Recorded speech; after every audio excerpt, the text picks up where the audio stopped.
Hi VC, Dale Gateful 33 here to do the third and final instalment of my show and tell sort of series. I've been showing an album for each year of my life. We've reached the 21st century, 2000s, so 2000 through to 2020. So if you have not seen the other videos, I can only show an artist once throughout their 55 years. In my opinion, 55 great albums by 55 great artists for the 55 years, or certainly the 55 years of my life up to 2020. I'm not showing 2021 as I haven't decided what my album is for that year yet. So without further ado, because I've got about 21 albums, but they all seem to be very thick and heavy, a lot of doubles, probably to do with the CD age. Anyway, stop waffling, get on with it. So first up is this album, so the debut album, Felt Mountain by Goldfrapp, duo, Alison Goldfrapp, the lead singer, lovely voice. This was kind of a more kind of darker, lush, indie, almost trip hoppy in places. Beginning, you know, some of the songs, Lovely Head, Pilots, Utopia are probably the kind of ones that are most familiar from the album, but a great album, very atmospheric album, great debut album. This was part of their reissue campaign. So yeah, so this is the 2000s certainly. So 2000 to 2010, 2010-11 was when I got back into vinyl, having bought CDs and previously probably cassettes. So a lot of these are albums that I loved on CD that I've gone back and bought on vinyl when I got back into collecting vinyl. So that's quite good actually, because otherwise, you know, I would have the 2000s, I would have been slim pickings, and I would have struggled to pick an album for each year or an artist for each year of the 2000s. But because I've gone back and bought albums that meant a lot to me, at least I've got one or more albums to pick from each year, which has made it a little bit easier. So yeah, so Goldfrapp. So this is part of the Goldfrapp reissue campaign. Whoa! We nearly lost 3 or 4 of my favourite albums on the floor there. I won't get the vinyl out, but they've been putting out reissue of Goldfrapp's, and I picked up 2 or 3 of them. Okay, I'll stop on that. So yeah, so the 2000s, I found myself listening a lot to classic rock, progressive, modern progressive, neo-prog, symphonic prog, or Americana. And I think that was influenced by and sort of 90s indie. And I think that was influenced by what was prominent in the magazines that I was listening to. So I don't know how much I was influenced by the internet. I didn't have streaming at that point. So I was kind of influenced by magazines. You could go on and find things and samples online. So yeah, so in the 90s and certainly or late 80s, 90s, I subscribed to Q magazine, but I kind of fell out. It stopped kind of meaning much to me towards the end of the 90s, and actually the 90s indie scene, actually I don't look back on that with a huge amount of fondness. There's some good stuff in there, as my previous video will show, but yeah, so moving in, I think I stopped my subscription to Q magazine, and I started subscribing to Uncut magazine, Mojo, and I also stopped my subscription to Classic Rock magazine, because I felt I wasn't getting much out of Classic Rock magazine in terms of artists and music that was doing anything for me. But I then started subscribing to Classic Rock Prog magazine, and so the 2000s seems to be, there's quite a lot of neo-prog and Americana in it, which might be because I think typically Uncut leans towards folk Americana acoustic music. Mojo is fairly kind of balanced, you know, it hasn't got a particular leaning, and obviously Classic Rock Prog is prog. So that's kind of what sort of influenced my buying choices and therefore perhaps my listening. Okay, I bet you're glad I told you that. That's 4 minutes you could have done without. Anyway, so where are we? Moving on. 2001, yeah, the second year of this 21 records. Prog. that was the reason. And I've shown this before. So Opeth are a Swedish heavy prog band, kind of bit more symphonic prog band, or I call symphonic prog band. Now neo-prog from Sweden.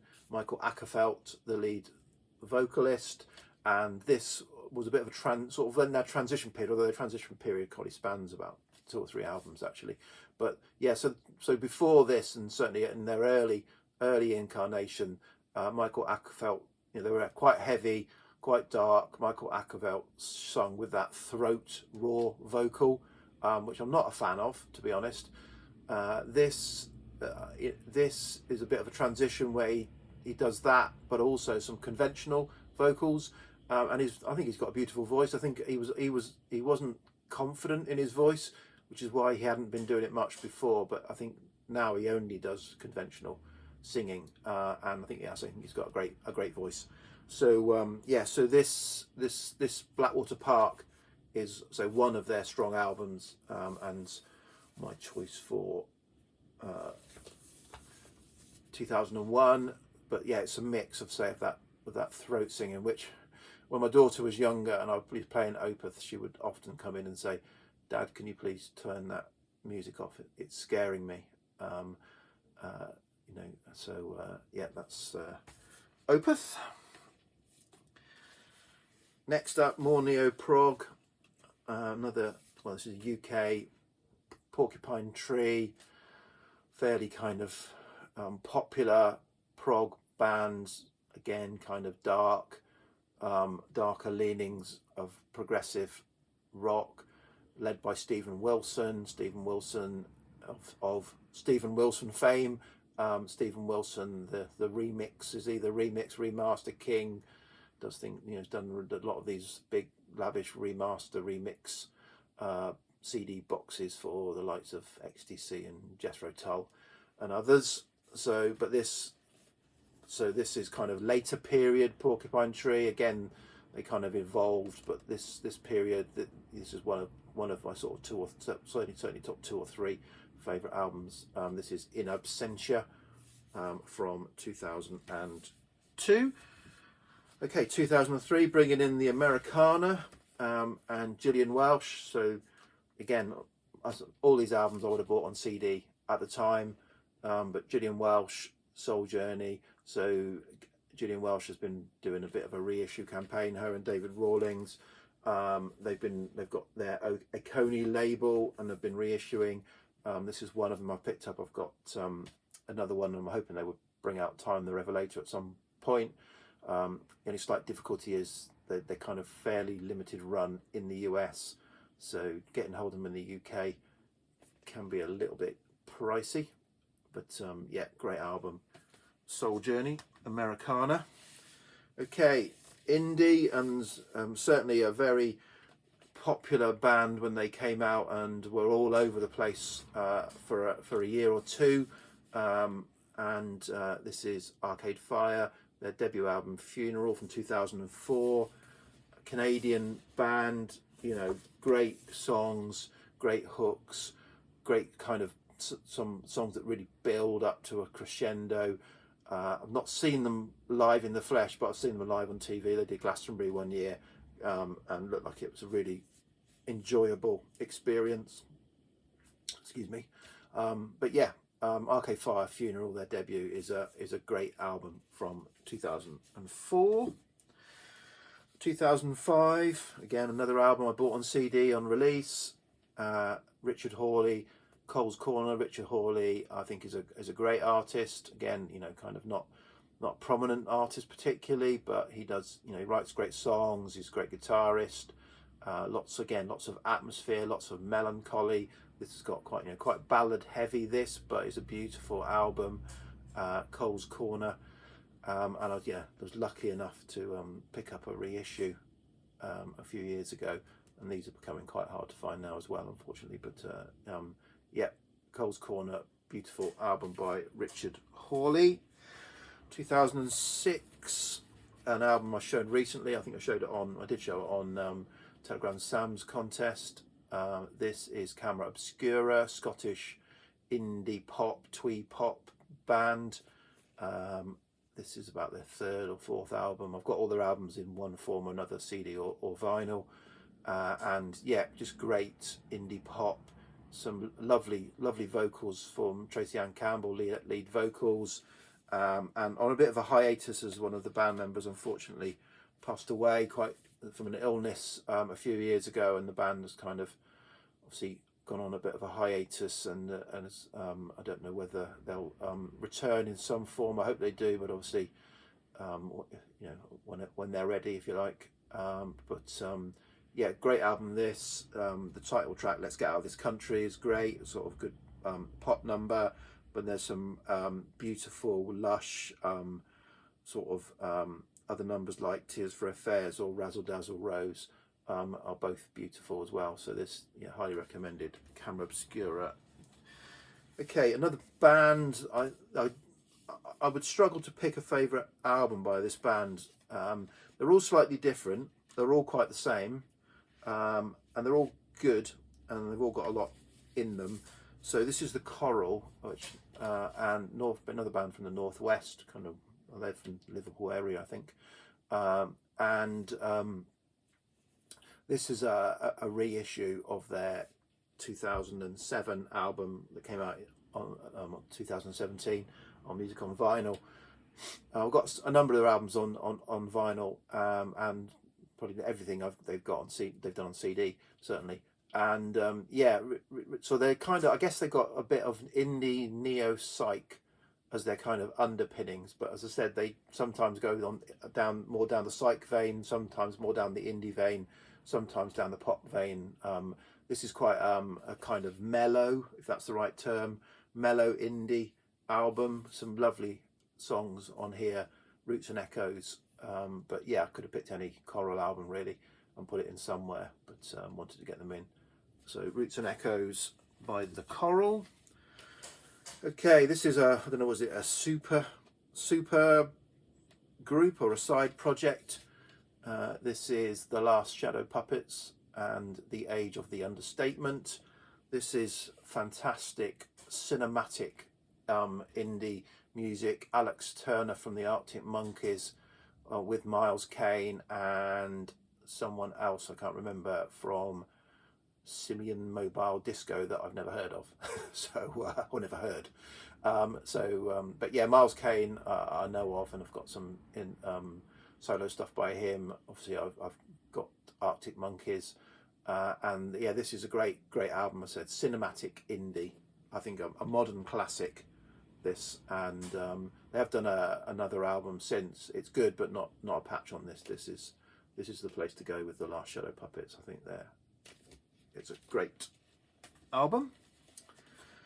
Okay, this next one is incredibly tinged with sadness. I'm showing this now, so I've shown this a number of times before, and I've talked about Big Train, English prog band, do very English sounding, English subject matter records, and this was a reissue that I got this year, I think early this year, maybe late last year, I can't remember, of the 2009 album The Underful Yard, which was the first album that David Longdon joined Big Train, who've been going for about 18-19 years, and became their lead vocalist. And I've got every album since he joined, and they're about to bring out a new album in the new year.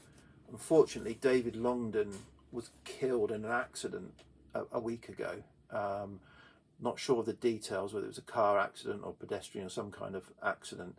But yes, sort of just 56 years old, going strong with Big Train, got a new album coming out, and then bang, gone, which is just really weird to come, you know. So yeah, so obviously condolences and thoughts with him and his family. Obviously the music remains, but yeah, just a kind of bolt from the blue. That so yeah, so Big Train, my choice from 2009. 2010, change of gear, change of sound. This is modern R&B, not normally my thing at all. So Janelle Monáe, Arch Android. This, it says there, Suites 2 and 3. So this is part of a concept. Suite 1 was an EP that I do have as well. This is Suites 2 and 3, and then the concept of the story was completed by the follow-up album to this, Electric Lady. So it's, yeah, so the story or the concept is so Janelle Monáe is Cindy Mayweather, a kind of underground heroine or hero of the oppressed droids in a world dominated by the humans, where the droids are second-class citizens and have a kind of subservient lifestyle, and say she's an underground kind of rebel trying to get better treatment of the droids. So obviously this is a kind of, I guess, a racism kind of story told through that kind of storyline.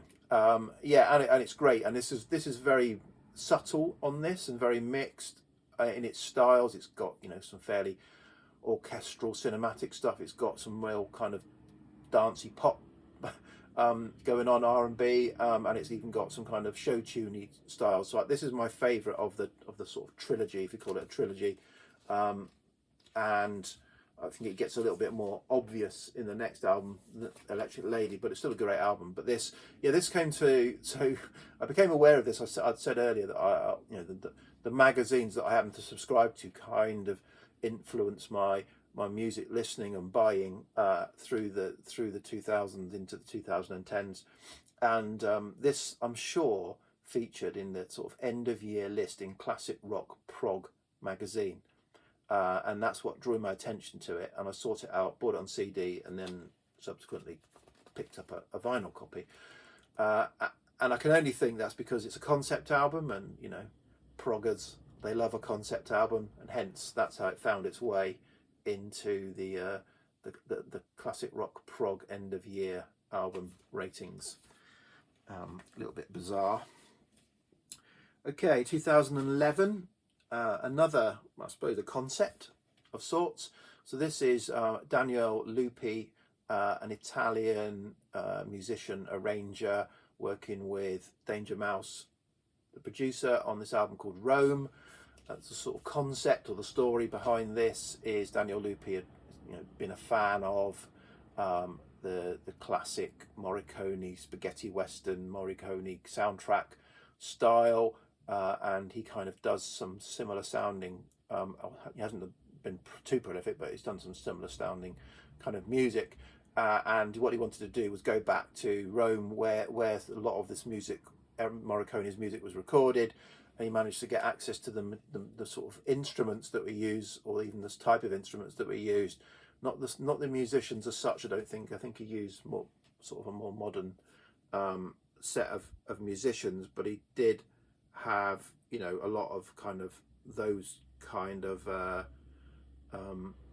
think it was the modern Alessandroni orchestra played on it, so kind of they play in the style, but they aren't the original musicians. But this oh dear, a van's pulled up outside. I hope it's not for me. I've recorded this twice already. We'll see if I have to stop.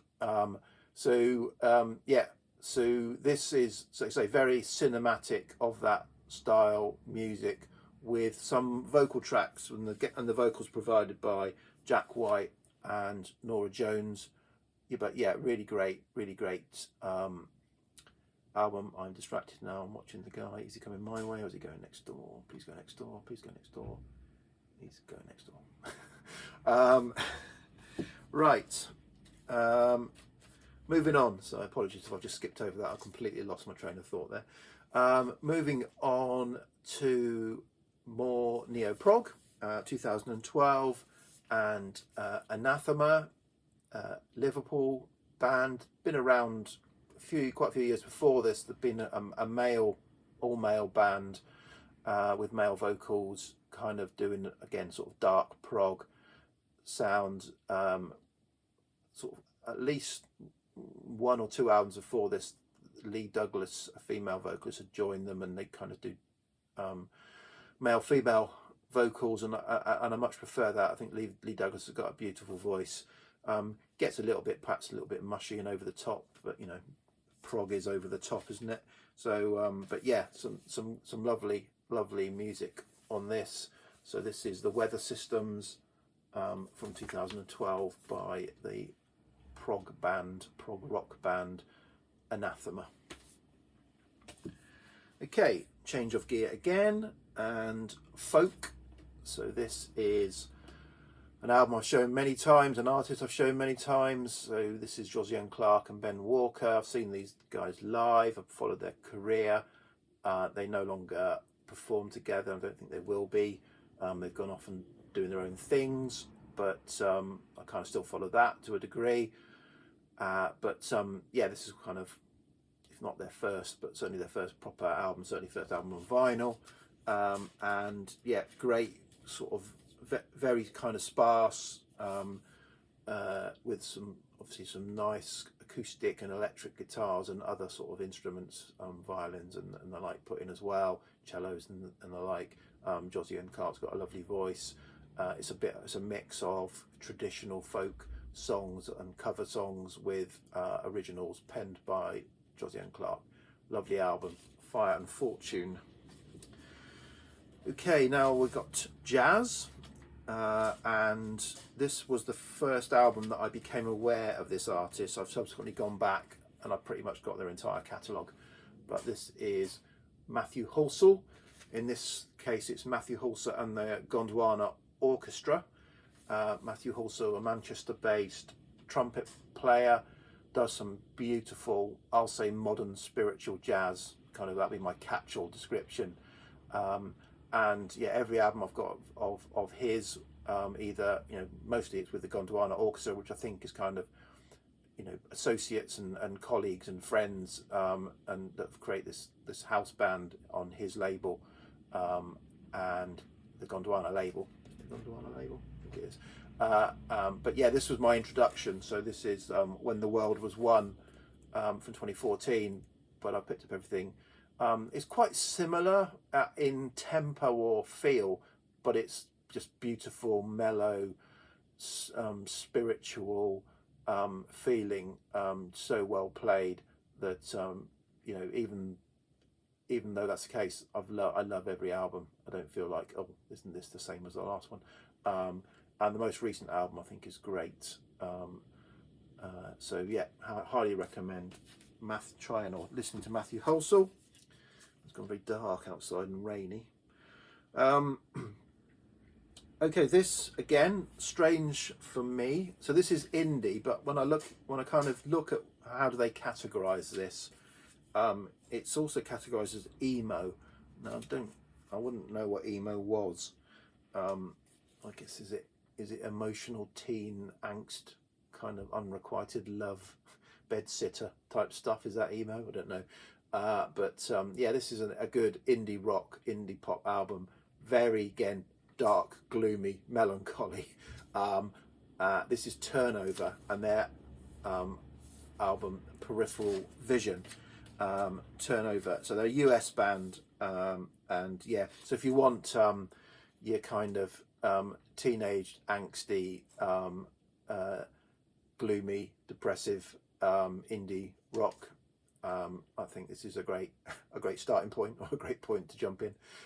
So yeah, Turnover and Peripheral Vision. I don't think I've ever shown this before, but yeah, great album. Again, I bought it digitally, I think, originally, and then found it on vinyl at a record fair. Okay, back to prog. 2016. Another English prog band that I really admire, really enjoy. This is the Pineapple Thief, and this is Your Wilderness. again, it is that kind of spatial, symphonic, cinematic prog. The lead singer, Bruce Sword, has got a great voice, great prog voice, lots of emotion and melancholy again, which is kind of how I like my prog, as you might have guessed or worked out by now. So yeah, so came to them quite late, so I've, you know, been around for quite a while. I probably picked up on them 2 or 3 years before this came out, but they've been around for quite a while, and I've been picking up their stuff since, and I've gone back and got the odd thing before this. But yeah, Your Wilderness, great album, getting darker and darker.